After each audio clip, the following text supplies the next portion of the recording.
avaient déjà vu en fait l'Infolab.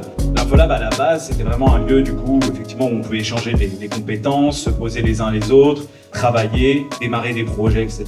Pour les jeunes qui ont entre 15 et 30 ans, qui sont issus de la région. L'Infolab, ça a été un vrai tremplin parce que ça m'a tout simplement mis dans des bonnes conditions.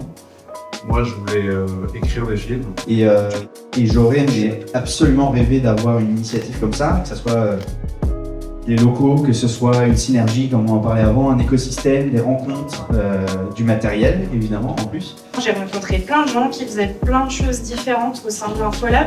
Ça nous a permis de nous interconnecter. Ce qui est bien, ça crée une synergie, tout simplement, parce qu'il y a plein de profils différents, sur des activités différentes qui viennent proposer des projets, échanger. Et ce qui était bien, c'est que quand on venait là, on voyait quelqu'un d'autre qui faisait autre chose, et du coup on se questionnait, on échangeait, ça nourrissait la créativité.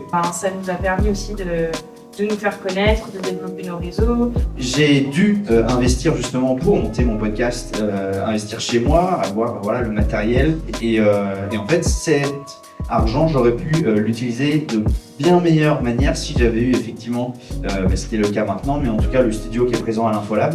Donc il faut vraiment pas sous-estimer tout ça. Bon, alors vous les connaissez, un certain grincheux intergénérationnel qui disent les jeunes ci, les jeunes ça, ne s'engagent pas, ne font pas. Eh bien à chaque fois je leur dis, voilà, venez voir ce qu'ils font.